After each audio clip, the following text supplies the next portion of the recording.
ഗ്രഹിക്കപ്പെട്ട നല്ല നിമിഷങ്ങൾക്കായി ദൈവത്തിന് സ്തോത്രം. വീണ്ടും ഒരുമിച്ച് ദൈവസ്ഥയിൽ കടന്നു വന്ന് കർത്താവിനെ ആരാധിപ്പാൻ, കർത്താവിനെ മഹത്വപ്പെടുത്തുവാൻ വലിയവനായ ദൈവം ഒരവസരൂടെ നമുക്ക് ദാനമായി തന്ന ദൈവത്തിന്റെ കൃപയ്ക്കായി, ദൈവത്തിന്റെ ആമേൻ വിടുതലിനായി കർത്താവിനെ മഹത്വം കരേറ്റുന്നു. ഇന്ന് രാത്രി കടന്നു വന്ന എല്ലാ ദൈവമക്കളും വളരെ പ്രാർത്ഥനയോടെ ദൈവസ്ഥയിലായിരിക്കണം. ആത്മാവിൽ ആരാധിച്ച് ദൈവസ്ഥ വരെ പ്രാപിപ്പാൻ സ്വർഗം ഇടയാക്കിയല്ലോ. തുറന്നുള്ള സമയം ആത്മാവിൽ പാടിയ സങ്കീർത്തനം, അതിൽ നിന്ന് അല്പസമയം ആത്മാവിൽ പ്രബോധിപ്പിക്കുവാൻ, ആത്മാവിൽ പ്രബോധനം കേൾക്കുവാൻ പ്രാർത്ഥനയോടെ ഇന്ന് രാത്രി നമുക്ക് ദൈവസ്ഥയിലായിരിക്കാം. 6-ാം സങ്കീർത്തനം ദാവീദിന്റെ ഒരു സങ്കീർത്തനമാണ്. സംഗീത പ്രമാണിക്ക് തന്ത്രിനാദത്തോടെ അഷ്ടമരാഗത്തിൽ ദാവീദിന്റെ ഒരു സങ്കീർത്തനമെന്ന് അതിന്റെ തലക്കെട്ടിൽ വ്യക്തമായി എഴുതിയിട്ടുണ്ട്. സ്തോത്രം. അപ്പോൾ സ്തോത്രം, ദാവീദ് വളരെ മനോഹരമായി സങ്കീർത്തനം പാടി ദൈവത്തെ സ്തുതിച്ച ദൈവത്തിന്റെ ഭക്തനായ ദാവീദ് സങ്കീർത്തനം പാടി. ആ സങ്കീർത്തനം ഇന്ന് സന്ധ്യയിൽ ആത്മാവിൽ പാടി ദൈവത്തെ മഹത്വപ്പെടുത്തുവാൻ നമ്മുടെ ജീവിതത്തിൽ കർത്താവ് ഇടയാക്കിയല്ലോ. ആ ദൈവത്തിന്റെ കൃപയെ ഓർത്ത് ദൈവത്തിന് സ്തോത്രം ചെയ്യുന്നു. അതിന്റെ 1-ാം വാക്ക് ഇങ്ങനെ വായിക്കുന്നു: യഹോവേ, നിന്റെ കോപത്തിൽ എന്നെ ശിക്ഷിക്കരുത്, നിന്റെ ക്രോധത്തിൽ എന്നെ ദണ്ഡിപ്പിക്കുകയും അരുത്. ഹല്ലേലൂയ. സ്തോത്രം. ദാവീദ് ദൈവത്തോട് പറയുക, ദാവീദ് ദൈവത്തോട് അപേക്ഷിക്കുക, ദാവീദ് ദൈവത്തോട് പ്രാർത്ഥിക്കുക. ഇന്ന് സന്ധ്യയ്ക്ക് ദാവീദിന് ആരോടാണ് ബന്ധമുള്ളത്? ദൈവത്തോട് മാത്രമാണ്. ദാവീദിന്റെ ജീവിതത്തിൽ ദൈവസനിൽ ബന്ധമുള്ളത് ദൈവത്തോട് മാത്രമാണ്. കാരണം ദാവീദിന് ബന്ധമുള്ള സഹോദരങ്ങൾ ഉണ്ടായിരുന്നു, ദാവീദിന് ബന്ധമുള്ള മാതാപിതാക്കൾ ഉണ്ടായിരുന്നു, അവന്റെ ഭവനത്തിൽ അവന് പ്രിയപ്പെട്ടവർ ഒത്തിരി പേരുണ്ടായിരുന്നു. എന്നാൽ എല്ലാവരും കാണപ്പെട്ടവനായിരുന്നു, ആർക്കും വേണ്ടാത്തവനായിരുന്നു. പക്ഷേ ആർക്ക് വേണമായിരുന്നു? ദൈവത്തിന് വേണമായിരുന്നു, കർത്താവിന് വേണമായിരുന്നു, കർത്താവിന് ആവശ്യമുണ്ടായിരുന്നു. ഇന്ന് സന്ധ്യയ്ക്ക് ദൈവമക്കള്, കർത്താവിനാൽ തിരഞ്ഞെടുക്കപ്പെട്ട ദൈവമക്കള്, നമ്മളെ കുറിച്ച് ആർക്കാണ് പദ്ധതിയുള്ളത്? ദൈവത്തിനാണ് പദ്ധതിയുള്ളത്. ദൈവത്തിനാണ് നമ്മെ കുറിച്ച് ആവശ്യമുള്ളത്. ദൈവത്തിന്റെ പദ്ധതിക്കായിട്ടാ ദൈവം നമ്മെ തിരഞ്ഞെടുത്തത്. ദൈവത്തിന്റെ പദ്ധതിക്കായി അഭിഷേകം ചെയ്തുകൊണ്ട് ദാവീദിനെ ദൈവം തിരഞ്ഞെടുത്തപ്പോൾ ദൈവം ആരാണെന്ന് വ്യക്തമായി മനസ്സിലാക്കി. ദൈവം തന്റെ ജീവിതത്തിൽ അത്ഭുതങ്ങൾ പ്രവർത്തിച്ചു. തനിക്ക് വേണ്ടി വലിയവ ചെയ്തു. കടന്നുപോയ യാത്രയിൽ ഒരുപാട് പ്രതികൂലങ്ങൾ കടന്നു വന്നു, ഒരുപാട് പ്രതിസന്ധികൾ കടന്നു വന്നു. അവിടെ ദൈവം ദാവീദിന്റെ കൂടെ ഇരുന്നത് കൊണ്ട് ദാവീദ് അത്ഭുതകരമായി വിടുവിക്കപ്പെടുവാനിടയായി. എന്നാൽ ഇവിടെ ദാവീദ് ദൈവത്തോട് പറയുക, ദൈവമേ, യഹോവേ, നിന്റെ കോപത്തിൽ എന്നെ ശിക്ഷിക്കരുത്. അഭിഷിക്തനായ ദാവീദിന് വ്യക്തമായി അറിയാം, ദൈവത്തിന്റെ കോപത്തിൽ നിന്ന് രക്ഷപ്പെടാൻ വലിയ പാടാണ്. സ്തോത്രം, സ്തോത്രം. ദൈവം കോപിക്കുന്ന ദൈവമാണെന്ന് ദൈവത്തിന്റെ ഭക്തനായ ദാവീദിന് വ്യക്തമായി അറിയാം. ദൈവം കോപിക്കുന്ന വിഷയം എവിടെയാണ്? ദൈവത്താൽ തിരഞ്ഞെടുക്കപ്പെട്ട ദൈവമക്കൾ ദൈവത്തെ അനുസരിക്കാതെ വരുമ്പോ, ദൈവത്തിന്റെ കൽപ്പന പ്രമാണിക്കേണ്ടവർ ദൈവത്തിന്റെ കൽപ്പന പ്രമാണിക്കാതെ ദൈവസന്നിധി നിൽക്കുമ്പോ ദൈവത്തിന് കോപമുണ്ടാകും. ആ കോപം ശിക്ഷയായി മാറരുത്. ഇന്ന് രാത്രി ദൈവവൈദ്യരെ കർത്താവിന്റെ സന്നിധി താഴ്മയോട് ഇന്ന് രാത്രി എല്ലാവരും ദൈവസന്നിധി ഇരിക്കണം. നാം രക്ഷിക്കപ്പെട്ടവരാണ്, നാം സ്നാനപ്പെട്ടവരാണ്, നാം കർത്താവിനെ അറിയാത്തവരായിരുന്നു. എന്നാൽ ക്രിസ്തുവിന്റെ സ്നേഹം നമ്മെ തേടി വന്ന് ദൈവത്തിന്റെ പൈതലാക്കി തീർത്തു. രക്ഷിക്കപ്പെടാൻ ഭാഗ്യം ലഭിച്ചു, സ്നാനപ്പെടാൻ ഭാഗ്യം ലഭിച്ചു, ദൈവസഭയോട് ചേരുവാൻ ഭാഗ്യം ലഭിച്ചു, അഭിഷേകത്തോടെ ദൈവത്തെ ആരാധിപ്പാൻ ഭാഗ്യം ലഭിച്ചു. എല്ലാം അനുഗ്രഹമായ കാര്യമാണ്. പക്ഷേ അതിന്റെ പിന്നിൽ ദൈവത്തിന്റെ ഉദ്ദേശം, ദൈവത്തിന്റെ വചനം അനുസരിച്ച് നിൽക്കുക. ദൈവത്തിന്റെ വചനം അനുസരിക്കാതെ നിൽക്കാനല്ല ദൈവം ആഗ്രഹിക്കുന്നത്. ദൈവത്തിന്റെ വചനം അനുസരിച്ച്, ദൈവത്തിന്റെ കൽപ്പന പ്രമാണിച്ച്, ദൈവവചനത്തിന്റെ ഉപദേശത്തിൽ നിൽക്കാനാണ് കർത്താവ് തന്റെ ജനത്തെ വിളിച്ച് വേർതിരിച്ച് ദൈവത്തിന്റെ സാന്നിധ്യം നിർത്തിയിരിക്കുന്നത്. അങ്ങനെയെങ്കിൽ ഇന്ന് രാത്രി ദൈവത്തെ ആരാധിക്കുന്ന ദൈവമായത് ഒരു പടിയൂടെ ഇന്ന് രാത്രി ഉറപ്പിക്കുക. അവ എന്നെ ദൈവം തെരഞ്ഞെടുത്തത് ദൈവത്തിന്റെ പദ്ധതിക്കായിട്ടാ. ആ ദൈവം എന്നോട് കോപിപ്പാൻ ഇടവരുന്നു. കോപം, ആ ദൈവത്തിന്റെ കോപം വന്നാൽ അതെനിക്ക് ശിക്ഷയായി മാറും. നിന്റെ ക്രോധത്തിൽ എന്നെ ദണ്ഡിപ്പിക്കരുത്. ദൈവത്തിന്റെ ക്രോധം ദണ്ഡനമായി മാറും. രണ്ട് കാര്യം പ്രാരംഭ വാക്യത്തിൽ തന്നെ ദാവീദിന് വ്യക്തമായി മനസ്സിലായി. ആ സന്തോഷത്തോടെ പ്രാർത്ഥനയോടെ എല്ലാവരും ആയിരിക്കണം. യഹോവയുടെ കോപം അവൻ ശിക്ഷയായി മാറുമ്പോൾ ദൈവത്തിന്റെ ക്രോധം ദണ്ഡനമായി മാറുകയാണ്. രാത്രി സ്തോത്രം.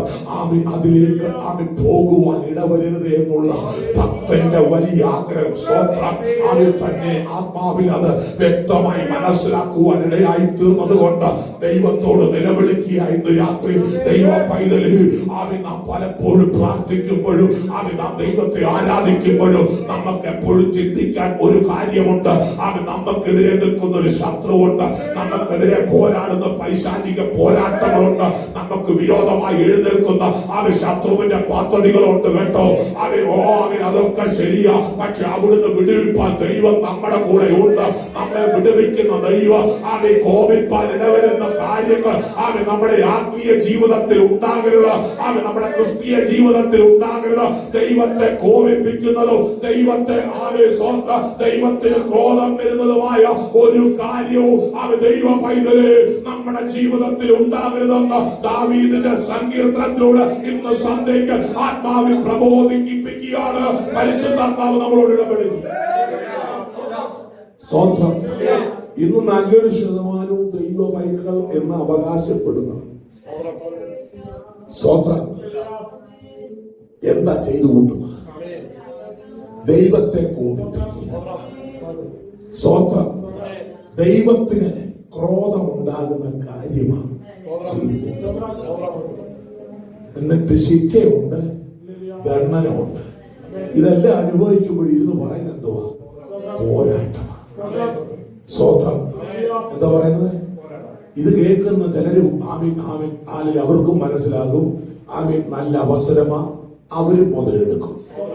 സ്വന്തം മനസ്സിലാവുന്നത് സ്വന്തം പോരാട്ടമെന്ന് അവൻ ഒരു ദൈവവൈദ്യർ പറഞ്ഞാൽ അത് കേട്ടച്ച് മുതലെടുക്കുന്ന മറ്റു കാര്യങ്ങളുമുണ്ട്.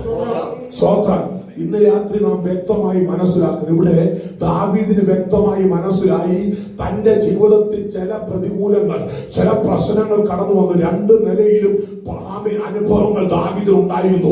ശത്രുവിനെതിരെയുള്ള പോരാട്ടം ഉണ്ടായിരുന്നു. അനവധി ശത്രുക്കൾ ദാവീദിനെതിരെ എഴുന്നേറ്റു. തനിക്ക് നേരിടാൻ കഴിയാത്ത നിലയിലുള്ള ശത്രുക്കൾ ദാവീദിനെതിരെ എഴുന്നേറ്റു. പക്ഷെ അവിടെ ദൈവം തുണയായിരുന്നു കൊണ്ട്, ദൈവം ദാവീദിന്റെ കൂടെ നിന്നുകൊണ്ട് ദൈവം ദാവീദിനെ വിടുവിപ്പാൻ ഇടയായി.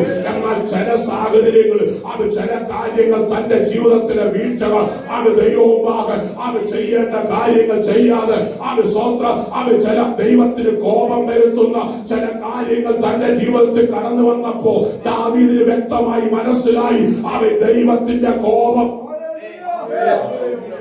ഈ വിഷയത്തിന്റെ മേൽ ദൈവത്തിന്റെ കോപമുണ്ടെന്നും ദൈവത്തിന് ക്രോധമുണ്ടെന്നും ദാവീദിന് വ്യക്തമായി മനസ്സിലായതുകൊണ്ട് ദാവീദ് പറയുക, ദൈവമേ യഹോവേ നിന്റെ കോപത്തിൽ എന്നെ ശിക്ഷിക്കരുത്.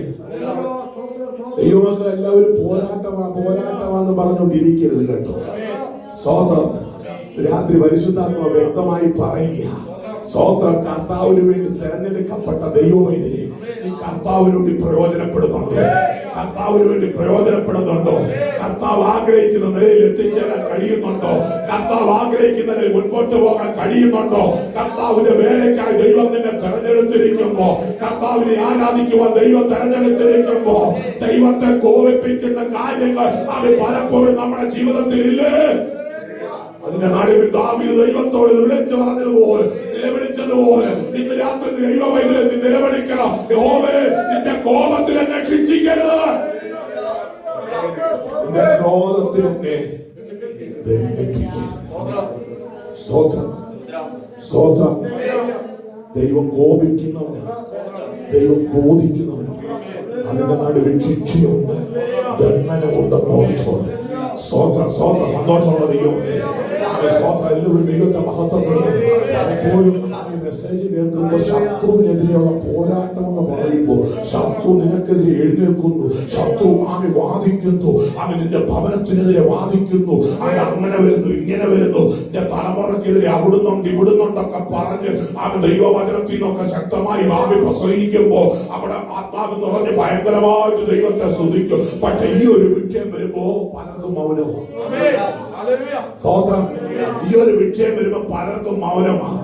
സ്തോത്രം. ദൈവത്തെ ആരാധിക്കേണ്ടവൻ ആരാധിക്കാതിരിക്കുമ്പോ, ആരാധിക്കാതെ ഭവനത്തിലിരിക്കുമ്പോ, ദൈവസഭയിൽ ചെന്ന് ദൈവത്തെ ആരാധിക്കേണ്ടവൻ, ദൈവത്തോടൊപ്പം ദൈവത്തെ മഹത്വപ്പെടുത്തേണ്ടവൻ, ദൈവസഭയിൽ ആത്മാവിൽ ആരാധിക്കേണ്ടവൻ ആരാധന നഷ്ടപ്പെടുത്തിയാൽ അവന്റെ മേൽ പിശാചിന്റെ പോരാണോ അതോ ദൈവത്തിന്റെ കോപമാണോ? സ്തോത്രം. ദൈവത്തിന്റെ വചനത്തിന്റെ അടിസ്ഥാനത്തിൽ നിൽക്കേണ്ടവ, ദൈവത്തിന്റെ വചനത്തിന്റെ ഉപദേശത്തിൽ നിൽക്കേണ്ടവ ദൈവസഭയിൽ നിൽക്കാതെ വരുമ്പോ ദൈവത്തിന്റെ ക്രോധം അവന്റെ മേൽ ഇറങ്ങുകയല്ലേ. അവിടെ പിശാചിന്റെ പോരാന്ന് പറഞ്ഞുകൊണ്ട് അവിടെ ഇരുന്ന ആ ഇരിപ്പിരിക്കത്തേ ഉള്ളൂ. എന്നാൽ മടങ്ങി വന്ന് ദൈവത്തോട് നിലവിളിച്ചാൽ ദാവീദ് അത് ചെയ്തു. ദാവീദ് തന്റെ ജീവിതത്തിൽ അത് ചെയ്തു. സ്തോത്രം. ഹല്ലേലൂയ. 38 സങ്കീർത്തനം 1-ാം വാക്യത്തിലും അത് തന്നെയാണ് പറയുന്നത്. 38-ന്റെ 1 വായിച്ച്, Psalm 38:1 ഒന്ന് വായിച്ച്. യഹോവേ ക്രോധത്തോടെ എന്നെ ശിക്ഷിക്കരുത്, ഉഗ്ര നീരസത്തോടെ എന്നെ.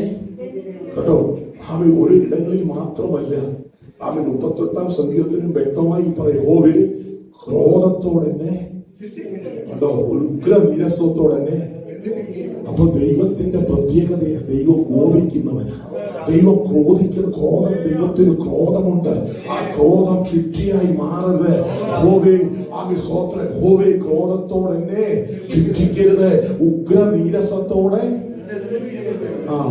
നീരസം ആർക്കുണ്ടെന്ന് നമ്മൾ വിചാരിക്കും നമുക്ക് മാത്രമേ ഉള്ളൂ നീരസം. ചിലർക്ക് പാസ്റ്ററോട് നീരസമാണ്, ചിലർക്ക് വിശ്വാസിയോട് നീരസമാണ്. സ്വന്തം മനുഷ്യരുടെ ഈ നീരസം ഒരുപാടില്ലേ. ചിലർക്ക് വീട്ടിലുള്ളവരോട് നീരസമാണ്. ഇവിടെ കർത്താവിന് എന്തോ ഉഗ്ര നീരസമാണ്. സ്വോത്രം. ദൈവ പൈതലേ, ഇന്ന് രാത്രി ഒരു വ്യക്തിയോട് നീരസം ഉണ്ടെങ്കിൽ എങ്ങനായിരിക്കും കാര്യങ്ങൾ? സ്വോത്രം. അവന് വല്ല കാര്യവും അവര് തമ്മിൽ നടക്കുവോ? നടക്കത്തില്ല. അങ്ങനെയെങ്കിൽ ദൈവത്തോട് ബന്ധമുള്ളവൻ അവൻ ദൈവം ഉഗ്ര നീരസത്തോട് ഇരുന്ന ദൈവിക വിടുതൽ പ്രാപിപ്പാൻ കഴിയുമോ? ദൈവിക അനുഗ്രഹം പ്രാപിപ്പാൻ കഴിയുമോ? ദൈവത്തിന്റെ അനുഗ്രഹം പ്രാപിപ്പാൻ കഴിയുമോ? കഴിയത്തില്ല. ഉഗ്ര നീരസത്തോട് അവൻ എന്നെ ദണ്ഡിപ്പിക്കരുത്. സന്തോഷമുള്ള ദൈവം. സ്തോത്രം. ആര് വേണേലും നീരസപ്പെട്ടോ, സ്തോത്രം. ആര് വേണേലും ക്രോധിച്ചോട്ടെ. കാരണം മനുഷ്യരുടെ ഇതുണ്ട്. സ്തോത്രം. ദൈവത്തിനും ഉണ്ട്, ഇത് മനുഷ്യർക്കും എല്ലാവരും ഉണ്ട്. സന്തോഷം. സ്തോത്രം. ആമി മനുഷ്യനും ഉണ്ട് കോപവും ക്രോധവും ആമി നീരസവും എല്ലാം മനുഷ്യർക്കില്ലേ. സ്തോത്രം. സ്തോത്രം. സ്തോത്രം. ഇന്ന് രാത്രി ദൈവമക്കളെ ആര് വേണം, ഇന്ന് രാത്രി നമ്മൾ ഈ വചനം കേൾക്കുമ്പോ, ഈ സങ്കീർത്തനം നാം ചിന്തിക്കുമ്പോ നമ്മൾ ഏറ്റെടുക്കേണ്ട കാര്യം, ആര് വേണേലും എന്നോട് നീരസപ്പെട്ടോട്ട്, പക്ഷേ എന്റെ ദൈവം എന്നോട് നീരസപ്പെടരുത്.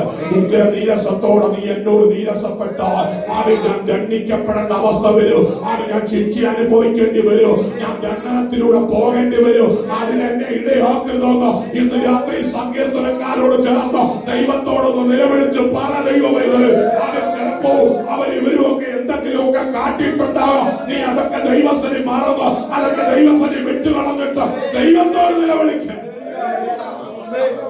സ്വതന്ത്രം. വല്ലോരും നിന്നോട് നീരസപ്പെട്ടെങ്കിൽ നീ അവനോട് നീരസപ്പെടാനൊന്നും പോകണ്ട. വല്ലോരോട് നിന്നോട് കോപിക്കുന്നെങ്കിൽ നീ കോപിക്കാനും പോകണ്ടാണ്. നിന്റെ ചിന്ത, എന്റെ ചിന്ത എന്തായിരിക്കണം? എന്റെ ദൈവം എന്നോട് കോപിക്കരുത്, എന്റെ ദൈവം എന്നോട് നീരസപ്പെടരുത്. വിടുതലുണ്ടോ ദൈവമക്കള്? ആ ഉഗ്ര നീരസത്തോടെ എന്നെ ദണ്ഡിപ്പിക്കരുത്. ദൈവം നീരസപ്പെട്ട ദൈവത്തിന് പ്രവർത്തിക്കാൻ കഴിയത്തില്ല. ദൈവം പ്രവർത്തിക്കണമെങ്കിൽ ദൈവം കോപിക്കാതെ, ദൈവം ക്രോധം ആമേ ദൈവത്തിന്റെ ക്രോധം ഇറങ്ങാതെ, ദൈവം നീരസം കൂടാതെ നമ്മോട് ഇടപെടണം. ഇല്ലേ? അപ്പൊ ആ ബന്ധത്തിൽ പോകണം. അതാ കർത്താവ് നമ്മെ കുറിച്ച് ആഗ്രഹിക്കുന്നത്. അവൻ യിരെമ്യാവിന്റെ പ്രവചനം 46-ാം അധ്യായം അതിന്റെ 28-ാമത്തെ വാക്യം വായിച്ചു. Jeremiah chapter 46 verse 28. എന്റെ ദാസനായ യാക്കോബ് യാക്കോബേ, നീ ഭയപ്പെടേണ്ട, ഞാൻ നിന്നോട് കൂടെ ഉണ്ടെന്ന് യഹോവയുടെ അരുളപ്പാട്. നിന്നെ ഞാൻ ചിതറിച്ചു കളഞ്ഞ സകല ജാതികളെയും ഞാൻ മുടിച്ചു കളയും, എങ്കിലും നിന്നെ ഞാൻ മുടിച്ചു കളയുകയില്ല. ഞാൻ നിന്നെ ന്യായമായി ശിക്ഷിക്കും. സ്വതന്ത്രം കേട്ടോ, നിന്നെ ശിക്ഷിക്കാതെ വിടുകയില്ലതാണ്. എന്റെ ദാസനായ യാക്കോബ്. ആരോടാ പറയും? എന്റെ ദാസനായ നമ്മളാരാ? ദൈവത്തിന്റെ മക്കളല്ലേ? അപ്പൊ നമ്മളോട് ദൈവം എന്ന് പറയുന്നത് എന്റെ ദൈവ മക്കളെ. ദൈവം സംസാരിക്കുകയാണ്. എന്റെ ദാസനായ യാക്കോബേ. അവിടെ യാക്കോബേ എന്നൊന്നും അല്ലേ പറഞ്ഞത്, എന്റെ ദാസനായ ദൈവം അഭിസംബോധന ചെയ്യുക. എന്റെ ദാസനായ യാക്കോബേ, നീ ഭയപ്പെടേണ്ട, ഞാൻ നിന്നോട് കൂടെ ഉണ്ടെന്ന്. സ്വതന്ത്രം സ്വതന്ത്രം, ഞാൻ നിന്നോട് കൂടെ ഉണ്ടെന്ന് യഹോവയുടെ അരുളപ്പാട്. നിന്നെ ഞാൻ ചിതറിച്ചു കളഞ്ഞ സകല ജാതികളിൽ ഞാൻ മുടിച്ചു കളയും. ദൈവം ചിതറിച്ചു കളഞ്ഞ സകല ജാതികളിൽ ദൈവം മുടിച്ചു കളയും. ദൈവമക്കളെ, ഇന്ന് രാത്രി ദൈവം ചിതറിച്ചിരിക്കുന്ന സകല ദൈവത്തിന് വിരോധമായി, ദൈവത്തിന്റെ വചനത്തിന് വിരോധമായി നിൽക്കുന്ന സകല ജാതികളെയും ദൈവം മുടിച്ചു കളയുകയും, എങ്കിലും നിന്നെ ഞാൻ മുടിച്ചു കളയും. സ്വതന്ത്രം സ്വതന്ത്രം. ദൈവത്തിന്റെ കോപം ഉണ്ട് കേട്ടോ, ദൈവത്തിന്റെ ക്രോധമുണ്ട് കേട്ടോ, പക്ഷെ നിന്നെ ഞാൻ മുടിച്ചു കളയത്തില്ല.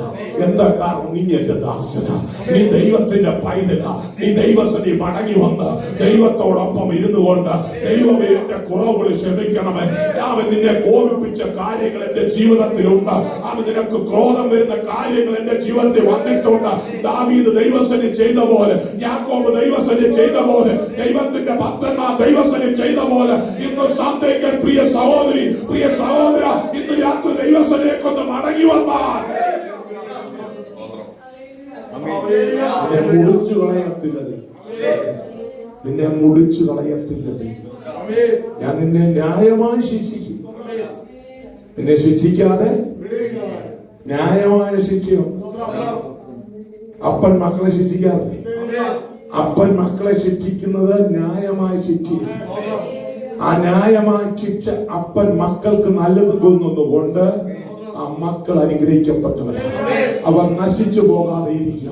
എന്തുകൊണ്ട്? അവൻ തലമുറ നശിക്കുന്നു. അവൻ ന്യായമായ ശിക്ഷയല്ല അപ്പൻ നൽകുന്നത്.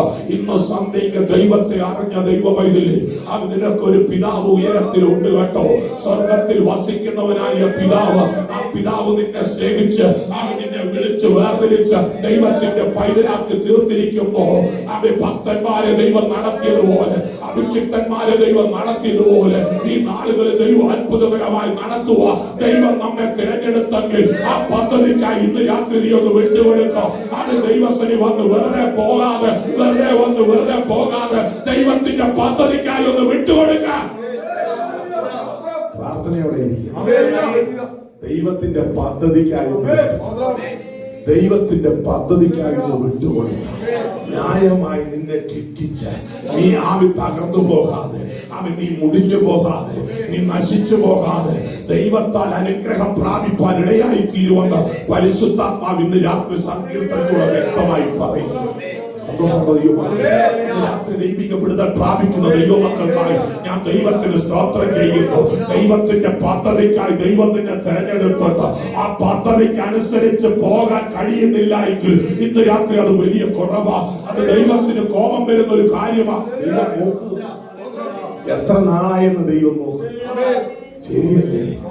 ദൈവം ആഗ്രഹിക്കുന്ന കാര്യം നമ്മൾ ആഗ്രഹിക്കും. ഓ ദൈവം എനിക്ക് വേണ്ടി അത് ചെയ്യണം, ഇത് ചെയ്യണം, ജോലി സ്ഥലത്ത് ഉയർച്ച കിട്ടണം, എന്റെ പൊസിഷൻ മാറണം, ശമ്പളം കൂട്ടി കിട്ടണം, എന്റെ ഭവനത്തിന്റെ പണി തീരണം, എന്റെ ഭവനത്തിന്റെ അവസ്ഥ മാറണം എന്നൊക്കെ നമ്മൾ അനവധി പ്രാർത്ഥനാ വിഷയങ്ങളുമായി ദൈവസനി പ്രാർത്ഥിച്ചുകൊണ്ടിരിക്കുമ്പോ ദൈവം നമ്മെ തിരഞ്ഞെടുത്ത് നാളുകൂടെയായി ആത്മാവിൽ നിറഞ്ഞൊന്ന് ദൈവത്തെ ആരാധിക്കണം, ആത്മാവിൽ പ്രാർത്ഥിക്കണം. നീ കർത്താവിന് വേണ്ടി പ്രയോജനപ്പെടണം. സഭയ്ക്കകത്ത് വന്ന് ദൈവത്തിന് വേണ്ടി പ്രയോജനപ്പെടണം. നീ ആയിരിക്കുന്ന ദേശത്തിന്റെ നടുവിൽ കർത്താവിന് വേണ്ടി പ്രയോജനപ്പെടണം.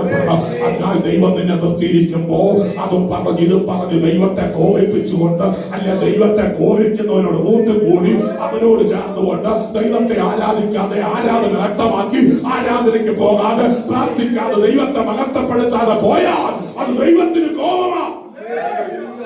അത് അതിനല്ല ദൈവം നിന്നെ തെരഞ്ഞെടുത്തത്. എന്റെ ദാസനായ യാക്കോബ്, അവൻ നിന്നെ കുറിച്ച് ദൈവത്തിന് ഒരു പദ്ധതിയുണ്ടെന്ന്, അവൻ നിന്നോട് കൂടെ ഞാനുണ്ടെന്ന്, നിന്നെ കൈവിടത്തില്ലെന്ന് ഞാൻ എന്റെ ദൈവവൈദ്യുല് ഇന്ന് രാത്രി എന്നോട് നിങ്ങളോട് ദൈവം പറഞ്ഞിരിക്കുന്ന വാഗ്ദത്തം എന്താ?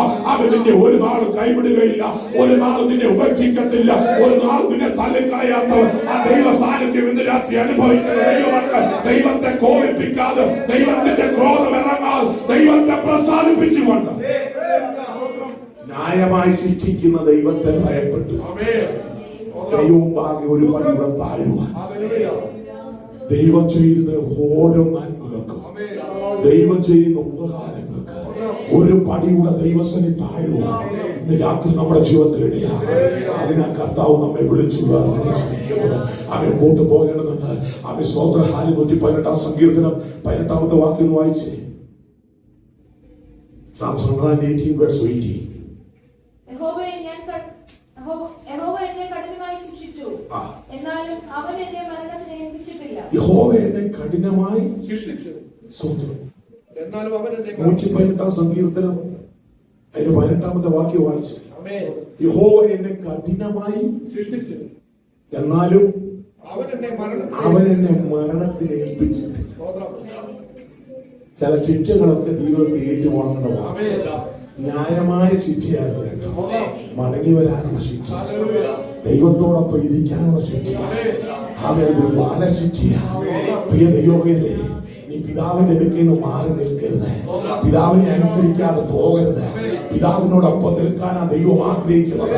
അവൻ സ്വന്തം പിതാവിനോടൊപ്പം ചേർന്ന് നിന്നുകൊണ്ട് പുത്രനെ മഹത്വപ്പെടുത്തി, ആത്മാവിൽ ദൈവത്തെ മഹത്വപ്പെടുത്തി, ദൈവസഭയോട് ചേർന്ന് കർത്താവിന്റെ വേലയിൽ വർദ്ധിച്ചു വരുവാൻ, ആത്മീയ വർധന പ്രാപിച്ചുകൊണ്ട് ദൈവത്തിന് മുൻപോട്ട് പോകുവാനാ ദൈവം ആഗ്രഹിക്കുന്നത്. അതിന് കഴിയാതെ വരുമ്പോ ചില ശിക്ഷകളൊക്കെ ജീവിതത്തിൽ കടന്നു വരും, ചില ബാലശിക്ഷകൾ ജീവിതത്തിൽ കടന്നു വരും. അത് നിന്നെ തകർത്ത് കളയാനല്ല, അത് നിന്നെ മുടിച്ചു കളയാനല്ല. ഇന്ന് രാത്രി ചിതറിച്ചു കളഞ്ഞ ജാതികളെ ദൈവം മുടിച്ചു കളയുമ്പോ, അവൻ ദൈവത്തെ അനുസരിക്കാത്തവൻ മുടിഞ്ഞ് അവൻ നാശമായി മാറുമ്പോ, ഇന്ന് രാത്രി ദൈവവൈദ്യരെ നാം നാശത്തിലേക്കല്ല, അവൻ ജീവനിലേക്ക് ദൈവം നമ്മെ തിരഞ്ഞെടുത്തെങ്കിൽ ആ പദ്ധതിക്കാൻ ദൈവം നമ്മെ നിർത്തിയിരിക്കുക. ഹല്ലേലൂയ. ഓ, എന്നെ കഠിനമായി ശിക്ഷിച്ചു, എന്നാലും അവൻ എന്നെ മരണത്തിന് ചില ശിക്ഷയൊക്കെ കടന്നു വന്നു, പക്ഷെ അവൻ മരണത്തിന് ഏൽപ്പിച്ചു. അവൻ ജീവനോടെ നമ്മെ നിർത്തി, ജീവനുള്ള ദൈവമക്കളായി, ജീവനുള്ള ദൈവത്തിന്റെ പൈതലായി നിന്നുകൊണ്ട് കർത്താവിനെ ഉയർത്താൻ ആ ദൈവം നമ്മെ വിടുവിച്ചത്. അത് ദാവീദിന് വ്യക്തമായി അറിയാം. അവൻ തകർന്നു പോകാനുള്ളവനല്ല, അവൻ തകർക്കപ്പെടാനുള്ളവനല്ല. അവൻ ജീവനോടെ ഇരുന്ന് ശത്രുവിന്റെ മുമ്പാകെ ജീവനോടെ ഇരുന്ന് ദൈവത്തെ മഹത്വപ്പെടുത്തുവാൻ വിളിച്ചു വേർതിരിച്ചവനാ ദാവീദ്. അതുകൊണ്ട് ദാവീദ് ദൈവത്തോട് പറഞ്ഞത്, ദൈവമേ, അങ്ങയുടെ കോപത്തിൽ എന്നെ ശിക്ഷിക്കരുത്, അങ്ങയുടെ ക്രോധത്തിൽ എന്നെ ദണ്ഡിപ്പിക്കരുത്. ചില ശിക്ഷകൾ തന്റെ ജീവിതത്തിൽ കടന്നു, തന്റെ മടങ്ങി വരവ് ദിവസത്തില് അതിടെയായി അവിടെ പറയുക. ചില ആവിശ്വാസ ശിക്ഷയിലൂടെ കടന്നുപോയി, കഠിനമായ ശിക്ഷയിലൂടെ, പക്ഷേ മരണത്തിന് എന്നെ ഏൽപ്പിച്ചില്ല. എന്റെ ദൈവം മരണത്തിന് എന്നെ ഏൽപ്പിച്ചില്ല. ആവിശ്വാസ 2ാമത്തെ വാക്യം എന്ന് പറഞ്ഞ, യഹോവേ ഞാൻ തളർന്നിരിക്കുന്നു. 6-ാം സങ്കീർത്തനം 2-ാം വാക്യം, യഹോവേ ഞാൻ തളർന്നിരിക്കുന്നു, എന്നോട് കരുണയുണ്ടാകണമേ. യഹോവേ, എന്റെ അസ്ഥികൾ ഭ്രമിച്ചിരിക്കുന്നു, എന്നെ സൗഖ്യമാക്കണം. സ്തോത്രം. തളർന്നിരിക്കുന്നതിന്റെ നടുവിൽ കരുണയുള്ളവൻ. സ്തോത്രം.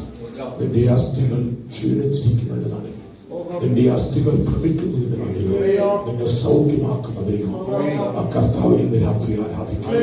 ആ കർത്താവിനോട് പറയേണ്ടത്, ദൈവമേ, അങ്ങയുടെ കോപത്തിൽ എന്നെ ശിക്ഷിക്കരുത്, എന്നോട് കരുണയുള്ള ദൈവം. ആ ദൈവത്തെ കോപിപ്പാൻ നമ്മൾ പോകരുത്, ആ ദൈവത്തെ കോപിപ്പാൻ ഇടവരുത്തരുത്.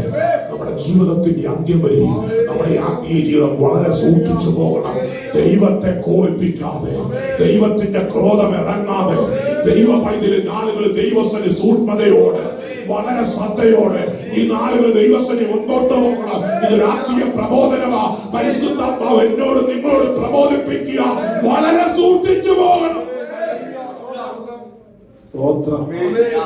നമ്മളോട് കരുണയുള്ള ദൈവം. സ്തോത്രം. കണ്ടില്ലേ, യഹോവേ ഞാൻ സ്തോത്രം, എന്നോട് സ്തോത്രം, ഞാൻ തളർന്നിരിക്കും. പലപ്പോഴും തളർന്നിരിക്കുന്ന അവസ്ഥയിൽ എന്താ തളർച്ചയുടെ കാരണം? എന്താ തളർച്ചയുടെ കാരണം? പ്രാരംഭത്തിൽ പറഞ്ഞതുപോലെ എല്ലാം പോരാന്ന് പറഞ്ഞുകൊണ്ടിരിക്കരുത്. തളർച്ചയുടെ പിന്നിൽ ചില ശിക്ഷകളുണ്ടെന്ന്. ജീവിതത്തിൽ ചില കാര്യങ്ങൾ ക്രമീകരിക്കപ്പെടണമെന്ന്. ജീവിതത്തിൽ ചില കാര്യങ്ങൾ ക്രമീകരിക്കപ്പെടണമെന്ന്. രക്ഷിക്കപ്പെട്ടു, സ്നാനപ്പെട്ടു, അവസ്ഥകളൊക്കെ മാറി ദേശത്ത് കടന്നു വന്ന് നന്മ അനുഭവിച്ചു. നന്മയൊക്കെ കിട്ടിക്കഴിയുമ്പോ അവര് പിന്നെ എനിക്കെന്ന് പറഞ്ഞുകൊണ്ട് ഇരിക്കുന്ന കൂട്ടരുണ്ട് കേട്ടോ. അവരോട് ദൈവത്തിന് കോപമേ ഉള്ളൂ. അവര് സ്വന്തം ദൈവം നിന്നെ സ്നേഹിച്ച്, ദൈവത്തിന്റെ സ്നേഹം നിന്റെ മേൽ പകർന്നിരിക്കുന്നത്. അവൻ ദൈവനാമ മഹത്വത്തിനായിട്ടാ ദൈവം നിന്നെ തെരഞ്ഞെടുത്തിരിക്കുന്നത്. സ്വോത്രം. രക്ഷിക്കപ്പെട്ടപ്പോ എന്തോ ഒരു ശുഷ്കാന്തി, സ്ഥാനപ്പെട്ടപ്പോ അതിനപ്പുറം ശുഷ്കാന്തി. സ്വോത്രം. ആ സമയത്ത് അഭിഷേകം പ്രാപിച്ചവർ ആ സമയത്ത് ഒരു കൂട്ടായ്മ പോലും മുടക്കത്തില്ല. പലരെ വിളിച്ചോണ്ട് വരാൻ എന്തൊരു താല്പര്യമാ. ആമെ ക്യാമ്പിൽ ചെന്ന് റൂമിൽ ചെന്നാൽ സുവിശേഷമാ പറഞ്ഞുകൊണ്ടിരിക്കുന്നത്. പ്രാർത്ഥനയുടെ ആമെ വിടുതലിന്റെ കാര്യങ്ങളെ കുറിച്ച് പറയുക. ആമെ ദൈവവചനം കേട്ട വചനത്തെ കുറിച്ച് റൂമുകളിൽ സംസാരിക്കുക. ഇല്ലേ, എല്ലാവരും ഉണ്ടോ? ചില ബുദ്ധിമുട്ട്. സ്വോത്രം. കുഴപ്പമില്ല. ആമെ നന്ദിയോടെ സ്വോത്രം. ഇപ്പോഴോ ആമെ സ്വോത്രം. ഹല്ലേലൂയ. ഇപ്പോഴെന്തുവാ സ്വോത്രം. ആമെ ലോകക്കാര് ആമെ കൂടിയിരുന്നു കൊണ്ട് എന്തെങ്കിലുമൊക്കെ പറയുമ്പോ ആമെ സ്വോത്രം അവരോട് ചേർന്നിരുന്നു കൊണ്ട് ആമെ അതും ഇതും പറഞ്ഞുകൊണ്ട് ആമെ സമയം ചിലവഴിക്കുകയല്ലേ. പ്രാർത്ഥിക്കാൻ സമയം കണ്ടെത്തുന്നുണ്ടോ? ആമെ ദൈവത്തിന്റെ വചനം ധ്യാനിക്കാൻ സമയം കണ്ടെത്തുന്നുണ്ടോ? ഇന്ന് സന്ധ്യയ്ക്ക് മനസ്സിലാക്കണം, ഈ തളർന്നിരിക്കുന്നതിന്റെ അവസ്ഥ പല വിഷയത്തിൽ തളർന്നതിന്റെ കാര്യം. സ്തോത്രം. സ്തോത്രം. സ്തോത്രം. നീ തളർന്നിരിക്കുന്നതിന്റെ കാരണം, പലരും തളർന്നിരിക്കുന്നതിന്റെ മനസ്സിലായി. കർത്താവ് ആഗ്രഹിക്കുന്ന നിലയിലേക്ക് ദൈവത്തിന്റെ ഹിതത്തിനായി ഒന്ന് കടന്നു. ഇന്ന് രാത്രി ഒരുപാട് ഈ വിഷയത്തോടെ ബന്ധത്തിൽ ചിന്തിക്കേണ്ടതുണ്ട്. അത് ദാവീദിന്റെ ഒരു ജ്ഞാപക സങ്കീർത്തനം. നിന്റെ നീരസം ഹേതുവായി എന്റെ ദേഹത്തിൽ, എന്റെ പാപഹേതുവായി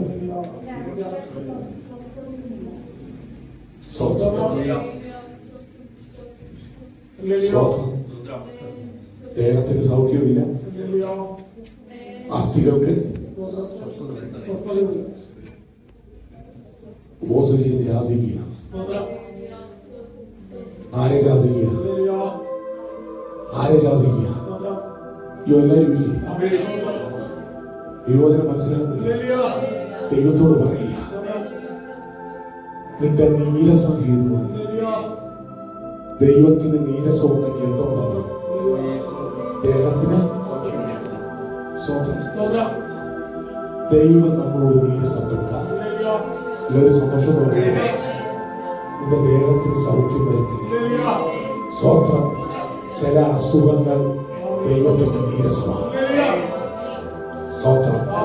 ചില അസ്ഥികളുടെ പ്രശ്നം എന്റെ പാപഹേതുവായി. സ്തോത്രം. ദാവീദ് തുറന്നു പറയും. ദാവീദ് ദൈവത്തോട് തുറന്നു പറയും.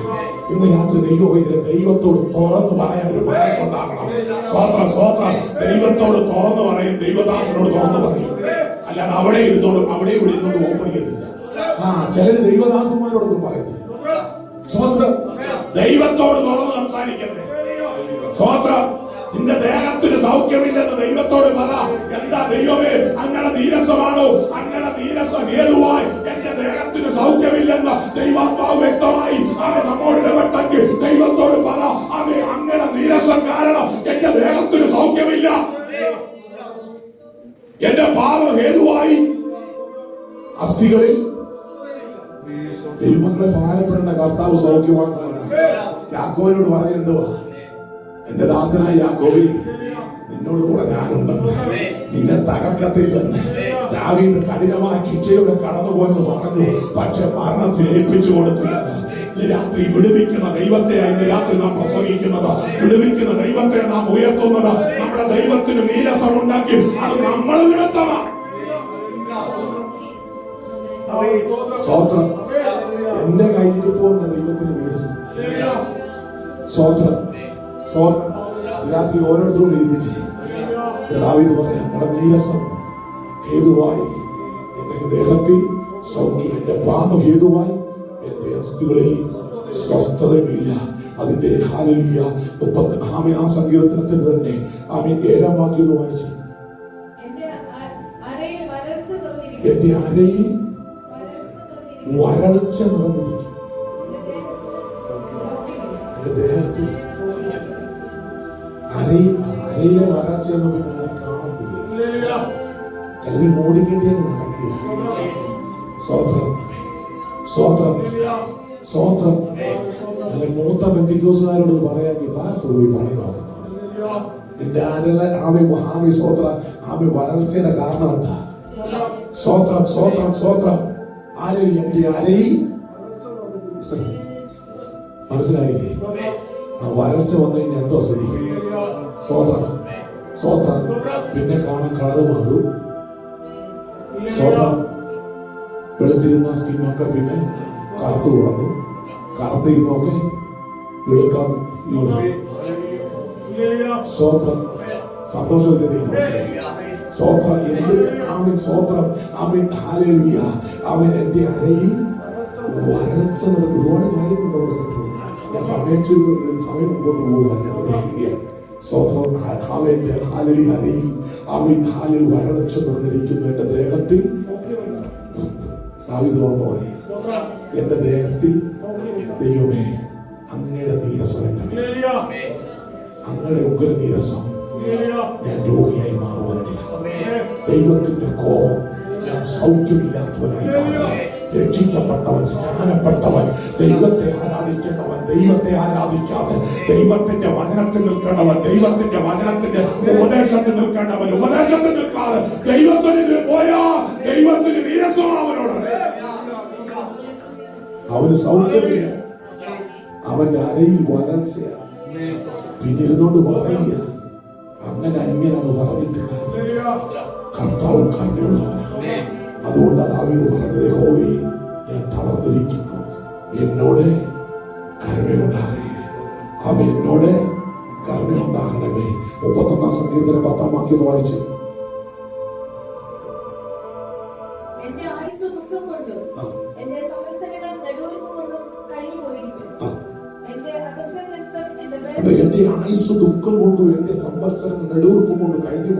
അകൃത്യ നിമിത്തം എന്റെ ബലം ക്ഷീണിച്ചു, എന്റെ അസ്ഥികൾ.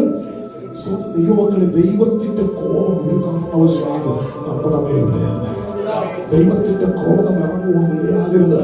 അവ സ്വന്തം. എന്നാൽ ഇന്ന് രാത്രി തളർന്നിരിക്കുന്ന ദാവീദ് അവൻ ദൈവത്തോട് പറയും, യഹോവേ എന്നോട് കരുണയുണ്ടാകണമേ, എന്നോട് കരുണയുണ്ടാകണമേ. യഹോവേ എന്റെ അസ്ഥികൾ ഭ്രമിച്ചിരിക്കുന്നു, എന്നെ സൗഖ്യമാക്കണമേ. ഇന്ന് രാത്രി അവൻ രോഗത്തിന്റെ പിടിയിൽ ആരെങ്കിലും ആയിരിക്കുന്നെങ്കിൽ അവൻ സ്വന്തം ഹാലയിൽ സന്തോഷമുണ്ടോ? അസ്ഥികൾ ഭ്രമിച്ചിരിക്കുന്നെങ്കിൽ, അവന്റെ അസ്ഥികൾ ക്ഷീണിച്ചിരിക്കുന്നെങ്കിൽ അവൻ ദൈവത്തോട് ഒരു നിമിഷം പറ, ദൈവമേ ഞാൻ തളർന്നിരിക്കുന്നു, എന്നോട് കരുണയുണ്ടാകണമേ. എന്റെ അസ്ഥികൾ ഭ്രമിക്കുന്നു, അവൻ സ്വത്രം എന്നെ സൗഖ്യമാക്കണമേ. അവൻ യാക്കോബിനെ വിടുവിച്ച ദൈവം, യാക്കോബിനോട് കൂടെ ഇരുന്ന ദൈവം, യാക്കോബിനെ തകർത്തുകളയായിരുന്ന ദൈവം, ദാവീദിനെ തകർക്കാത്ത ദൈവം, ദാവീദിനെ വിടുവിച്ച ദൈവം, യാക്കോബിനെ വിടുവിച്ച ദൈവം, യോബിനെ വിടുവിച്ച ദൈവം നമ്മെ വിടുവിപ്പാൻ ദൈവത്തോടൊന്ന് തുറന്നു പറയാം. വചനത്തോടെ ബന്ധത്തിൽ അവരോട് ചിന്തിക്കേണ്ടതുണ്ട്. ദൈവമക്കളെ, നല്ലൊരു ആലോചന ദൈവം തന്നു. ഒരു വ്യത്യസ്ത നിലയിലുള്ള ഒരു ആലോചന ദൈവാത്മാവ് തന്നു. ഞാൻ പഠിച്ചിട്ടൊന്നും എടുത്ത് പ്രസംഗിക്കുന്ന കാര്യമല്ല.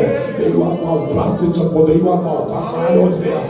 രാത്രി ചില വരൾച്ചകള്, ആമി അരയിലെ വരൾച്ച ആരും കാണാത്തതിന്റെ ആമി ദേഹത്തില് ആമി അസുഖം, ആമി എന്താണെന്ന് സ്വർഗം കാണുന്നുണ്ട്, മറ്റുള്ളവർക്ക് കാണാൻ കഴിയത്തില്ല. അത് സൗഖ്യമാക്കുക ദൈവത്തിന് മാത്രമേ കഴിയത്തുള്ളൂ. കർത്താവ് സൗഖ്യദായകനാണ്. കർത്താവ് സൗഖ്യദായകനാണ്. രാത്രി ദൈവത്തോടൊന്ന് പറ, ദൈവമേ എന്റെ കുറവ് ക്ഷമിക്കണമേ, എന്റെ ബലഹീനത ക്ഷമിക്കണമേ, എന്റെ പ്രാർത്ഥന കുറഞ്ഞിട്ടുണ്ട് കർത്താവ്, എന്റെ ആത്മീയ തീഷ്ണത കുറഞ്ഞിട്ടുണ്ട് കർത്താവ്, എന്റെ ആരാധന കുറഞ്ഞിട്ടുണ്ട് കർത്താവ്, എന്റെ കൂട്ടായ്മ, ദൈവത്തോടുള്ള കൂട്ടായ്മ അത് കുറവുണ്ട് ദൈവമേ. അവൻ എന്നെ കുറിച്ചുള്ള ദൈവത്തിന്റെ പദ്ധതി പലപ്പോഴും എന്റെ ജീവിതത്തിൽ നടക്കുന്നില്ല. അത് ദൈവത്തിന് നീരസമായി ദൈവത്തോട് ഏറ്റുപറയും. ദൈവസേന മടങ്ങി വന്നു. ദൈവം വിടുവിക്കുന്നു. ദൈവം അത്ഭുതം പ്രവർത്തിക്കുന്നു. ഈ പ്രബോധനങ്ങളാൽ ദൈവം നമ്മെ സഹായിക്കട്ടെ.